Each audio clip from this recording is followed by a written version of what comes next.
everybody. Welcome to the Glen Kuiper Show. All Giants here on my YouTube channel. Hope you're having a good week. We got what should be a fun show, a busy show here on a Thursday late in the afternoon. You guys know the deal. You hit the subscribe button as you're watching the show. Hit the like button as you're watching the show. Get your comments out there. Get your questions out there. And remember, I do my best to read some of the comments and to answer as many questions as I can. Excuse me, my voice is a little shot, so hang in there with me because I'm going to hang in there with you guys. A lot of good stuff going on the channel as always. Remember, we put our first Friday night kite show from the Gotham Club out. Of course, that's the show that Dwayne and I do post game every Friday night home game at Oracle Park, and we're putting them on my channel as audio only, and they're pretty good. They're pretty good. The first one was with the Fleming brothers. It's out on the channel. Check it out. I think you'll enjoy it, and I'll be curious to see how you feel about it. And also Sunday, 7:15, a post-game show with Marty Lurie and Larry Krueger, two, of course, of the awesome people in the YouTube world and in Bay Area sports.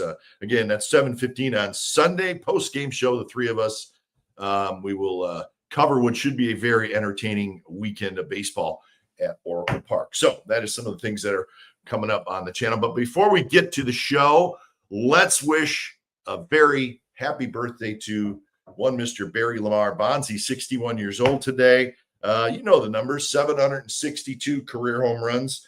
586 of those came as a member of the San Francisco Giants. So happy birthday to Barry. He looks great. He's at the ballpark a lot. He's working with the hitters a lot. You see him down in the underground batting cage a lot, and he's doing his thing, which is great. But it's great to have him around the ballpark, and man, he looks like he looks like he could play. I mean, and he probably could. But anyway, so happy birthday to Barry. So Giants got a day off today. I'm sure they're enjoying it. During a baseball season, you don't get a lot of days off at home.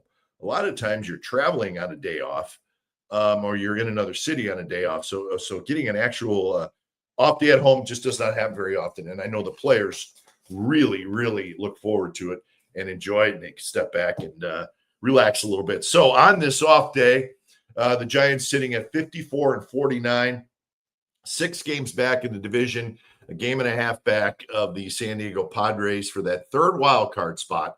And remember, they still play the Padres 7 times this year. So they're going to get their shot if it is indeed the Padres that they're battling with the final 2 months. That's who they're battling with right now. But so 54-49, 59 games left for the Giants, 33 at home, 26 on the road. So it got me to thinking, I have said all along that I think they need 90 wins to get a wild card spot. Maybe 91, but I've said 90, 91, and you know I want to stick with that. So it got me to thinking. Last year, the third wild card team in the National League was the Mets. The Mets went 89-73, so they got in the final wild card with 89 wins. And let's not forget, the final wild card team, the Mets, they went all the way to the National League Championship Series. So that's that. Once you just get in. 2 years ago in 2023, the third wild card team was the Arizona Diamondbacks. They got in with an 84-78 record. What did they do? They went all the way to the World Series. So the point is, those are the last couple of years anyways, those are the numbers that you needed to get to for that third wild card spot. So where the Giants stand right now at 54 wins, to get to 90 wins, they got to go 36-23. So they need to get hot, and they need to stay hot for a while. So keep that in mind. If you want to get them to 90, they got to be 36-23. If you want to get them to 89, that's what got the Mets in last year. They got to go obviously 35-24. So they got work to do. They got a lot of work to do. But I've said all along, I think they got to get to 90. So they have to play good baseball the rest of the way. But they have 59 games left to do it. So anyways, that's where they stand in this wild card picture. So the road trip is over. You know the deal. They went 2-4 Um, they went to Toronto, not great. And then Atlanta. So really, it started the whole road trip started really bad, but it ended well by winning the final 2 games in Atlanta. And I think they badly, and I mean badly, needed to win those final 2 games in Atlanta. I mean, it's each win is just one win, right? But I just think that those 2 wins in Atlanta had to be had, and they did, and they played well after really what was just a disastrous performance on Monday night. It's just one where you couldn't figure out what was going on. But to their credit, they bounced back and played two clean games. And the offense, we've seen the offense now a little bit. I know it's a small sample size. It's only 4 games, but if you look at the final game in Toronto and then the 3 in Atlanta, the offense was pretty good. That's 4 games. They scored 29 runs in 4 games, 44 hits, 7 homers, and the runners in scoring position, which we talk about a lot because it's an issue. It's been an issue a lot. But in this little 4-game window that we're talking about, 13 for 43, that's a 302 average. So it's amazing if you can just get a couple more hits with runners in scoring positions, sometimes even one, it can help you win the game. But so again, very small sample size, but they've been better. They've been showing some signs. Now, what needs to happen is they need to keep this going for a long stretch. Now, that doesn't mean they're going to score 7-8 runs a game. That's not realistic. They're still going to have games where they get shut down offensively. But what you need to do at this point in the season, you need to win those games 2-1. That's just the way it is. And I think too, we saw Devers have a really nice series in Atlanta. So it's really the first time I think that we've seen the offense look pretty good with Devers in the lineup, because Devers has struggled since he's got to the Giants. But I think and I put this out on X yesterday. He was 7 for 14 in that series against Atlanta. A couple of homers, 5 RBIs. He scored 5 runs. The kind of player he's been, and there's a track record, a long track record. So you know enough about this guy, but he's the kind of guy that when he gets hot, he stays hot for a while. So we'll see. That's what the Giants need. But he's a guy who can go on a heater for a while. And if he does that, then I think this offense has a chance to stay hot for a while, which they need to do. But listen, we've seen Devers with the Giants for I don't know 30 games. I'm not exactly sure of the number, and he has struggled some. But on the year, he's now with his big series in Atlanta. And again, I understand that the first 2.5 months he was with the Red Sox. So a lot of these numbers he did not get with the Giants. But just to realize, I want you to think about this. He's got 19 homers and 73 RBIs for the year. We're not quite to the 2/3 point of the season. This is the Giants have played 103 games. The 2/3 point is 108 games. But I want to listen to this. His projected numbers, if he stays on the pace that he's on, if you don't like the on pace for thing, well, but my point is if he stays on the pace he's on for the whole year, he's going to finish 29 homers and 114 RBIs. That's what he's on pace for with what he has done in the first 3.5 months of this season. 29 homers, 114 RBIs. I take that. So, something to think about. Now, so the offense has been good. Pitching has struggled, right? So we just haven't got that pitching thing going over this road trip. And I shouldn't say over the whole road trip in Toronto. And I was concerned, and I say I was concerned not because Webb and Ray aren't great; they're all-stars, but Toronto is rolling. The Blue Jays are in first place. They've won 16 out of 20. They're really good at home. Their home record is 37-17. So you got a Toronto team that's super hot, and they're hitting everything. They're really good at home. And then you got guys that you've never heard of in the Blue Jays lineup just killing the Giants over the weekend. So Webb wasn't sharp Saturday, Ray wasn't sharp Sunday, so it just had the makings of a tough series. It's we're kind of looking at it in hindsight now, but there were you can see now they were catching the Blue Jays at a tough time. The Giants were, and the Blue Jays put it on them pretty good. So with that, this is where I wanted to shift gears. I think there's a starting pitcher on the Giants who maybe is going a little overlooked. I don't know.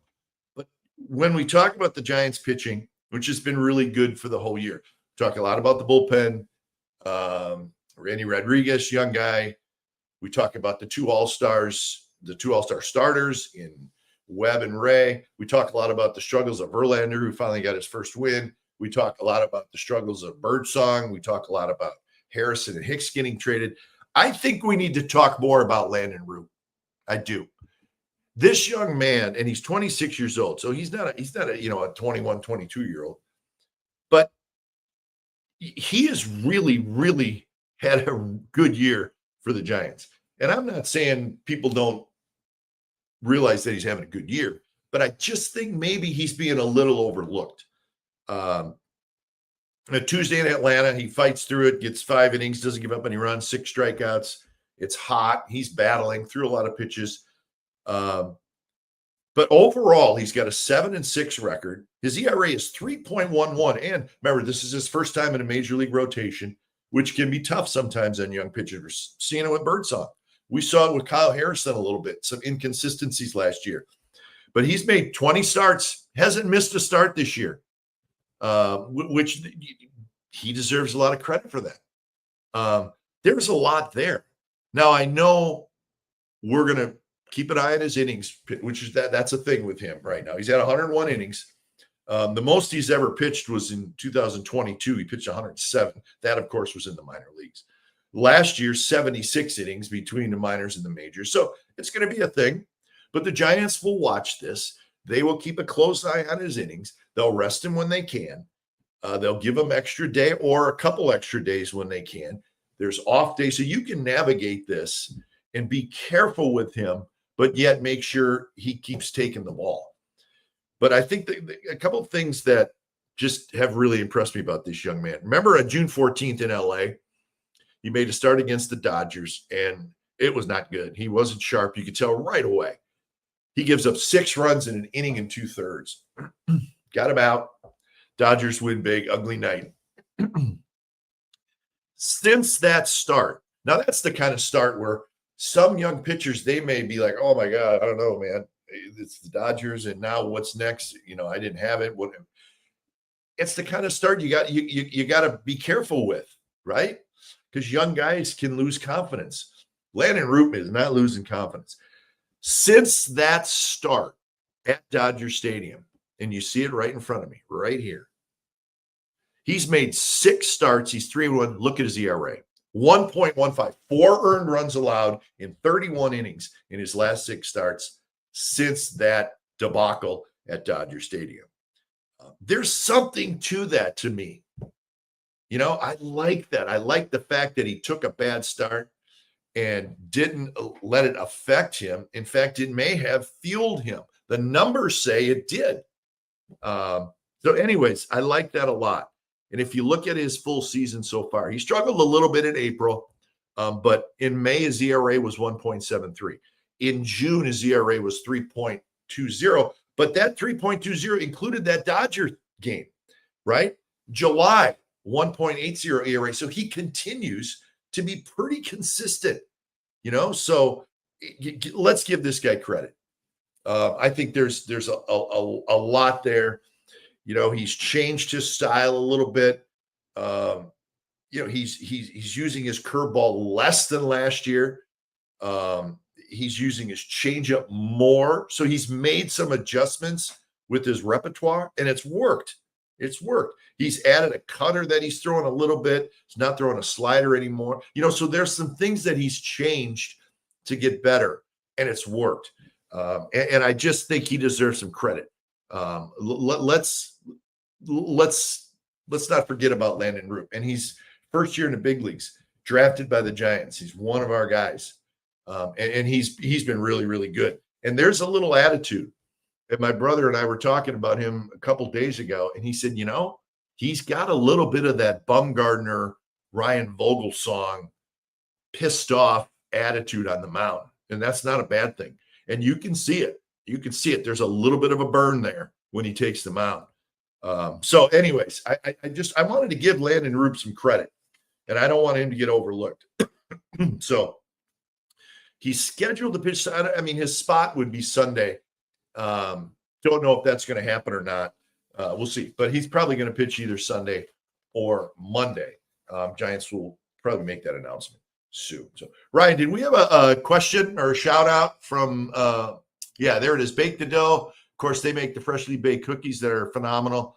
And we want to, if they got something to say, we want to get it out there. So, hey, Glenn, just wanted to give a quick shout out to the Danville Little League Intermediate World Series team who will be playing this weekend in Livermore, and where we'll be a vendor. Good luck to all. Absolutely. I live in Danville, and there is some awesome youth baseball teams around here and leagues. And then you stretch it out. Livermore has terrific youth baseball. Danville, San Ramon, Alamo. And you go to watch one of those 11, 12, 13-year-old games, and you will be impressed. And it's fun. And and a lot of good athletes in this area. So absolutely, Danville Little League. I'm with you, Bake the Dough, and I hope you have fun, and I hope people buy tons and tons of your cookies. If they'd be smart to do that. So that is a shout out to Bake the Dough and his cookies, and he and his wife do a wonderful job. Shout out to the Danville Little League. All right, Roupp is breaking out like Webb did in 2021. Both were around the same age too, I think. Yeah, I mean a little bit. I mean there's some comparisons there. I just like the fact that it doesn't look like he's going to lose confidence, and he's got a burn going on the mound. When he walks off the mound, he looks like he owns the place. That's what I want a pitcher to look like. And the kids made adjustments. He said, I need another pitch. I need something that breaks in on left-handed hitters a little more. So he throws a little better cutter. He goes, I'm throwing too many curveballs. They're sitting on it. I want something that goes away from a left-handed hitter or into a right-handed hitter. So he starts throwing more changeup. I like that he has made those adjustments, and it's working for him. So let's be happy that Giants drafted him, and he may be here to stay. So let's hope so. All right, let's move on to the weekend. I'm excited because the New York Mets, we call them the big bad Mets, are coming to town. Listen, they're battling, and I mean battling the Phillies. But let me see. I'm looking at the standings here in front of me. I think they got a half-game lead, right? Yeah, half-game lead over the Phillies in that National League East, 59-44. Yeah, it's great with Mets and the Phillies. I mean, that's awesome. And they got 7 games left with the Phillies yet. So, they're going to be doing their thing. So they're 59-44. They've won 4 in a row. They just swept the Angels at home, New York. And they got an interesting trip. They got 3 here in San Francisco and then 3 down in San Diego. Giants will hope the Mets can help them out in San Diego. So the Mets in town, and remember the Giants will play the Mets next weekend in New York. So 6 of the next 9 games for the Giants will be against a very good Mets team. So that's what's going to make for, I think, kind of a playoff type atmosphere this weekend, because it really is 2 good teams, 2 postseason hopeful teams. Giants got a little more work to do than the Mets, but it's the Mets, right? And they have just a ton of talent. They got off to a great start this year. They had a great April. They were 19-8 in April, so they jumped out of the chute. And then in May they finished 15-12. In June 12-15. So really May, June they played 500 baseball. But to show you how crazy baseball is, and there's always something when you look at teams and how they're doing for the year, and you look at their results, which I like to do, to see where were their hot streaks, where were their cold streaks. In June, the Mets won 7 in a row. They had a 7-game winning streak.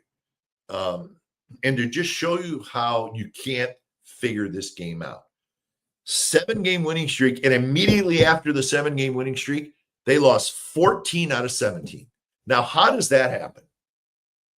How does that happen to any team? I'm not being hard on them. I'm saying that's what makes baseball great, and what makes baseball so hard to figure out. And at times, it can drive you crazy.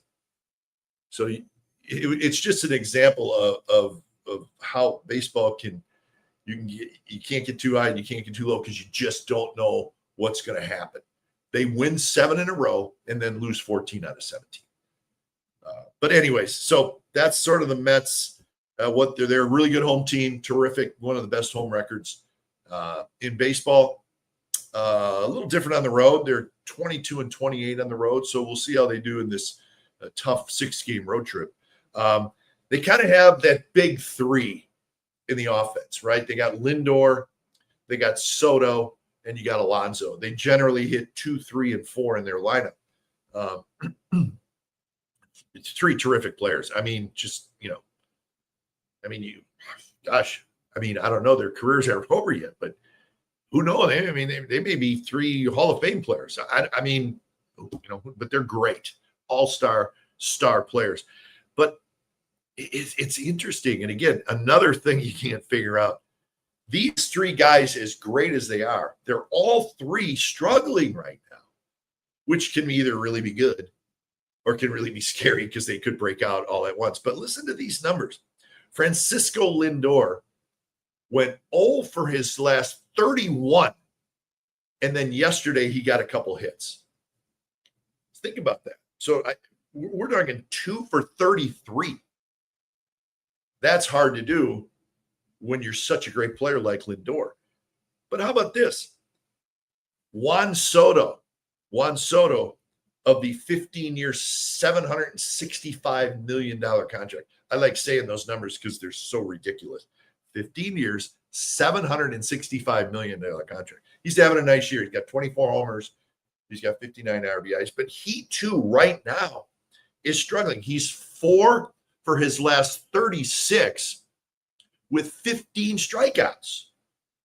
You just think, how Juan Soto, he's 15 strikeouts and 4 hits in his last 36 at-bats. We don't know what's going to happen this weekend, but they're coming in struggling. Pete Alonso, same thing. The polar bear. He's got 22 homers and 80 RBIs. He's a sensational player. He's 4 for his last 37. He did hit a homer yesterday.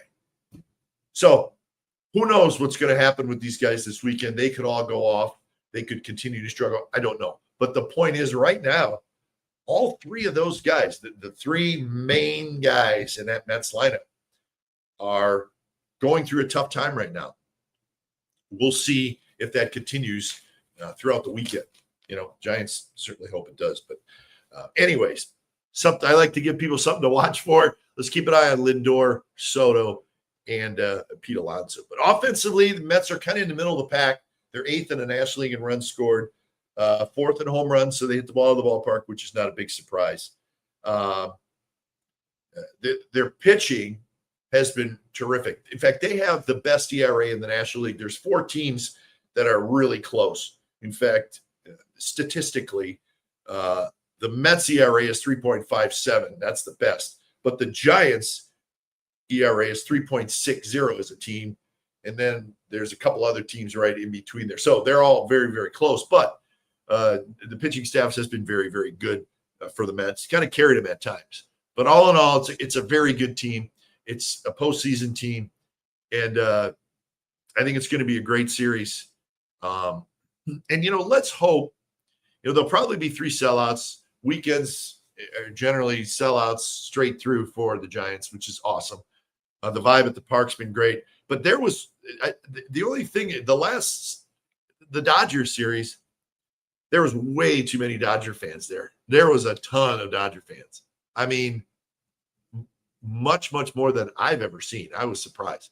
The Mets travel pretty well, too. I'm curious to see how many Mets fans there are. And they'll show up. There will be a pretty good contingent. But the Dodger thing was, I have never seen anything close to that. There was way too much blue in those seats. We'll see with the Mets. We'll see. It looks like Clay Holmes Friday night against Logan Webb. That's the pitching matchup there. Webb looking for his 10th win. Clay Holmes is the guy. Remember Clay Holmes? He had like 4 really good years pitching for the Yankees out of the bullpen. He was a free agent. The Mets signed him to be a starter, and he's done a good job. He's got 8 wins. His ERA is about 3.5. So Clay Holmes, Webb squaring off tomorrow night. Should be exciting. Then Saturday, it's David Peterson, a lefty who was added to the All-Star game for the Mets, and then Robbie Ray. So a couple of All-Star left-handers going Saturday. And then Kodai Senga is going to pitch for the Mets on Sunday. He's been a little banged up. I think he hurt his hamstring, but he's back now. So this will be his 3rd start since coming off the injured list. And I have not seen officially who the Giants are going to pitch. Could be Roupp. It could be somebody else, but we'll find that out. So that's the Mets. That's our little preview of the Giants-Mets this weekend. I think it's going to be great. And listen, we're closing in on August, man. It's a pennant race now. So it's fun. It's fun. You're going to be into it. And some nights you're going to go home frustrated. Some nights you're going to go home happy, but it's good baseball. And, the Giants are in this thing, but they got to play good. They can't have a good week and a bad week anymore. They need to start, stretching these good stretches out for 2-3 weeks. They need one of those win 12 out of 15. And we'll see if they can do that. So anyways, next topic is, this is something that's been coming up quite a bit lately with fans talking about it. I think it's interesting. It's the Giants' first base situation. Okay. And when I hear fans talking about it and reading about it on social media and things like that kind of get me thinking about, well, that's something that I think would be fun to talk about. But I also, sometimes I hear people being a little concerned, like, well, Devers is playing first now. What about Eldridge? What are we going to do with Bryce Eldridge? Listen, you have a 3-time All-Star in Rafael Devers in the prime of his career. He's going to play some first base for you. You have the 18th best prospect in Major League Baseball. That's not me saying 18th. That just came out on MLB. Who's also playing first base, and he's 20 years old. That's a really, really good thing. It's a great thing. What's there to worry about? Listen, Devers is going to start playing first base. He did once in Atlanta. You're going to see it more. He's learning the position, but let's not forget, Devers played third base for the Red Sox for the first 6 years of his career. He was an average third baseman defensively. But my point is he played in the infield for 6 years. Now, he's going to switch to the other side. There's some nuances to learn about first baseman. When it's all said and done, Rafael Devers will be fine at first base. He may not be JT Snow. He may not be Brandon Belt. He's going to be fine, okay? Bryce Eldridge is in AAA. We know that. Working on defense. The defense is a work in progress. He has to be able to be a competent first baseman. Doesn't have to be great. He just can't be a major liability when he gets to the big leagues. Okay. This year for Eldridge, offensively, pretty good. He's been dinged up a couple times. He's played 34 games in AA. He's played 21 games in AAA. A couple games in Arizona just to get ready. But so overall, Eldridge, 57 games in the minor leagues. He's hit 263. He's got 12 homers and 40 RBIs. OPS is over 800. Strikeouts a little bit high. He's got 68 strikeouts and 209 at bats. So that, that's a little bit of an issue, but he's a power hitter. So those are the offensive numbers. And I don't know if you saw it, but yesterday he had a walk-off home run in Sacramento, which was great. Day game. He hit a bomb. Kids were running after it as it rolled down the hill. It was pretty cool. So, but he's having a nice year, but he's been hurt a couple times. So that's, kept him out of the lineup some. But the point is if you think about this, this is a great problem to have. It's not even a problem, okay? Because you have two positions. You have first base and you have DH, okay? What if you have to interchange them? That's fine. But how about this? Devers being able to play first base, that may get Eldridge to the big leagues sooner. Because if the Giants feel like, listen, he's not quite ready defensively yet. And you listen, if he's not ready defensively, it can be a disaster. This is the big leagues, man. Stuff will happen out there. It happens fast. But if he's not quite ready to play defense in the big leagues, but he's ready to hit, then you get him up and you DH him because Devers is playing first. That's a good thing. You may actually help get Eldridge to the big leagues quicker with Devers handling first base. And you know what? 2 years from now, when Eldridge is okay at first base, he's worked hard, he's capable, no problem. If Devers is still okay at first base, he wants to play, fine. You know what? Then you switch it back and forth, right? It's good. You got a 3-time All-Star, and you got this uber prospect who's right on the doorstep of the big leagues, a couple of left-handed hitters. It's a good thing. There's not any issues there. There's not. And as I talk about this, I'm not talking about this year. I'm talking about next year, the year after, down the road. So I just don't think that there should be any angst over this at all. Because I think Devers will be fine, and you got an uber prospect. That's a pretty good thing. That's a pretty good thing. So anyways, that was a subject I wanted to hit on. And next up, and this will be my final segment for the day. And of course, the trade deadline. Trade deadline is a week away. It's a week from today. Next week at this time, trade deadline will be over, and who knows? Who knows where everybody goes? Who knows what the Giants will have? So, a lot of times when we talk about the trade deadline, we sit here, or I sit here, or the fans, what everybody wants to do is like talk about players that they think the Giants should get. Which, you know what? And that's what's fun. That's what's fun about baseball, right? The trade deadline. It's fantastic. It's so much fun.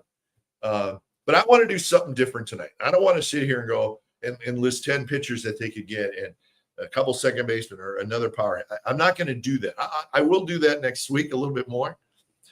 But I'm dying to do this and get some reaction from Giants fans. Because I don't know if they're going to like it. They may like it. And I'm not saying I like it or dislike it, but I'm throwing out a pretty significant trade here. So stay with me, and I'll keep an eye on the comments for a little bit, but this is the last segment of the show. So here's a trade idea. Again, I don't know if I'm for it or not, but I want to have some fun with you guys. Elliot Ramos is 25 years old, right? He's not going anywhere. He can't be a free agent until after 2029. So Ramos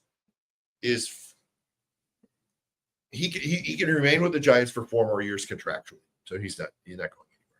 He's not arbitration eligible till after next year. And I bring that up because once you get to arbitration, your salary goes way up significantly. So the money part of it will come into play, but not till after next year.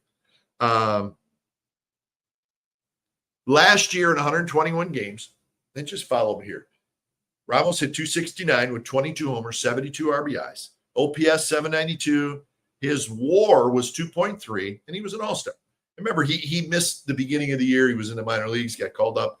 So he did that, 22 and 72 in 121 games. This year, he's played 101 games, batting average about the same, 267, 14 homers, 50 RBIs in 101 games. So he's probably going to surpass the home run RBIs this year, but he's going to have played in more games if he stays healthy, and he's going to be out there every day. OPS this year is 769. His WAR this year is 1.0. So those are just the offensive numbers to keep you thinking here. Defensively, unfortunately, he's become an issue. He just has not been very good defensively. That's a concern. I think there's some concerns about kind of the baseball instincts. Can you learn those, or do you just have them? But I think those are a couple of issues with Ramos, because defensively, I don't see progress. I almost see a little regression. But he's loved in the clubhouse. He plays hard. The manager likes him a lot. Anyway, so there you go. That's the good and maybe the negatives of Elliot Ramos. I think that's fair. I think that's a fair assessment of Ramos as a player. You may not completely agree with that, but I tried to be fair. Okay, so keep that in mind. Cleveland Guardians. Stephen Kwan. Stephen Kwan is 27 years old. He'll be a free agent after 2027. So you would only have him 2 more years. Okay, and then he's a free agent. That's just contractually. Arbitration, he's there already, so he's making, more money. He's going to be arbitration eligible next year, the year after. So anyways, free agent after 2027. Ramos, a free agent after 2029. So there's a little bit of difference there. Anyways, this year he's hitting 285. And I think everybody knows what kind of hitter, what kind of player Kwan is, right? He's not a big power guy. He's hitting 285. He's got 6 homers, 33 RBIs. He's got 20 doubles. He's got an OPS of 742. Now, this is his 4th full year to big league, so he's been around a little bit longer than Ramos. In his career, he's a 285 career hitter, which is pretty good. His OPS, or I take that back. His on-base percentage in his career is 357. That's pretty good. His career OPS is 742. Here's an interesting stat, and I know I'm throwing a lot of numbers at you, but what I'm trying to say is we're talking about 2 different kind of players. Ramos is a power hitter. He'll strike out some, but he's an RBI guy. Kwan is a different kind of player. Puts the ball in play. But in his career, Stephen Kwan has 222 walks and 221 strikeouts. He has walked more than he has struck out, which is interesting. So my point is, completely different kind of player offensively. He's got 3 Gold Gloves. He's a very good outfielder. Left fielder, could play right, could probably play center. Very good outfielder with a very strong arm. Again, he's got 3 Gold Gloves. Is he a lot like, from a type of player, Jung-Hoo Lee? I don't know. I'm just kind of throwing that question out there. So those are the 2 players I'm talking about. And Giants fans, I'm really curious to say, would you trade Elliot Ramos for Stephen Kwan? Stephen Kwan's from the Bay Area as well. Not that makes any difference, but I thought that was a very, very interesting idea. I'm not sure I would or wouldn't. I don't know. I have to think more about it. I don't know. Different player. Where's the fit? Do the Giants need a contact leadoff type hitter who puts the ball in play? He's got good speed. He's not a huge base stealer. That's not really part of his game, but you've seen Kwan play. In fact, I think he hit a couple home runs today, but that's not his game. He slaps. He's a tough at bat. Okay. Ramos, dangerous, good power, good RBI guy. I wouldn't say he's necessarily 100 RBI guy. But, he's got good pop. There's a significant difference in the defense. That's a thing. So that's my trade, and I'm dying to know what people feel about Elliot Ramos for Steven Kwan. Would you do it? Would the Giants do it? Would the Guardians do it? The Guardians may think about it only because they wouldn't have to pay Ramos for another year because he wouldn't be arbitration eligible. And, they're watching their money a little bit. I don't know. I'm just looking here out of curiosity because I want to know what you guys think. And I'm going to read some here. Glenn, I'm already going to say I'm in on this. Thought we had Kwan 2.0 and Lee. Well, that's true. Yeah. I mean, I think that's a fair, and that's what I want to assess this. I want some different thoughts. Is Kwan and Lee same kind of player? They kind of are. We haven't seen enough of Lee, I don't think. We've seen Kwan for 4 years. Yes, I would. Jen Y says yes, Kwan for Ramos. Kwan fits Oracle. Yeah, I mean, yeah, I think so. I think he would get a ton of hits at Oracle. I just don't. I don't want. I'm not dumping on Ramos. I'm just saying, is this a legitimate trade idea? And again, I don't know that I would do it. I'd have to think more about it. But I wanted to get you guys' thoughts about it. DB says Kwan for Ramos all day long. Bake the Dough says absolutely, but would Cleveland? We need more contact hitters that fit this ballpark.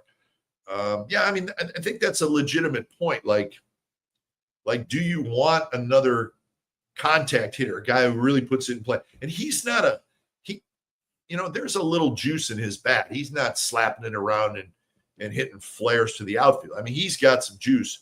But, I mean, just, I don't know. It's an interesting thought, and I'm not sure. Edie says, I would, but something tells me you don't need to give up Ramos for him. I think you do. I think you would. He's a really good player. I mean, he's got 3 Gold Gloves and 2 All-Star appearances. He fits Cleveland a little bit. I do think you'd have to give up quite a bit for him because, again, this is that not a rental kind of guy. I mean, you'd have him this year, you'd have him next year, and you'd have him in 2027. So you're getting him for 2.5 years. I think that's why I was thinking about this trade, because both teams are getting a guy for, they're not rentals. So I don't know. Interesting. One less strikeout guy, says the New York Giants Preservation Society. I hope everybody's doing well in New York. I love those people. Eddie F says Cleveland will run it back with Kwan. Yeah, you may be right there. Like I said, Kwan's name is out there, but the problem this time of year, and trust me on this, folks, there's so many rumors out there, and I read them. I love it. I know that most of them are probably not true, but I'm guilty, just like you guys probably are. But I can't tell you how many times I've seen rumors, and then an executive that I know from a team or a coach or a manager, or I may say, hey, and I've done this before. I mean, I've been doing this a long time. Say, hey, is anything to that? And they'll say, absolutely not. That we haven't even talked about that guy. And that happens all the time. So a lot of these rumors are just what they are, rumors, and they're false rumors.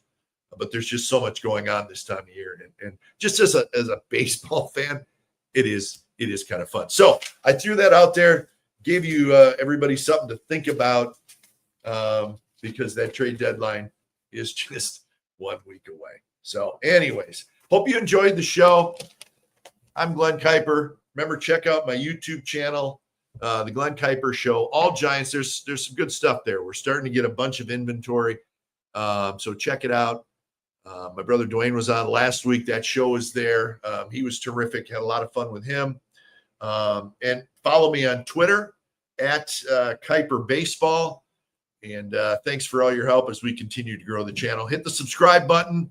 It's the Glen Kuiper Show, All Giants. Hope you enjoyed it, everybody. And remember, I will be with Marty, Larry Krueger Sunday postgame, 7:15 p.m. Tune in for that as we will cover it all. We'll talk about what should be a terrific series between the Giants and the Mets. If you're at the ballpark Friday night, come and say hi. I'll be there. Thanks, everybody. Enjoy your weekend. See you at Oracle.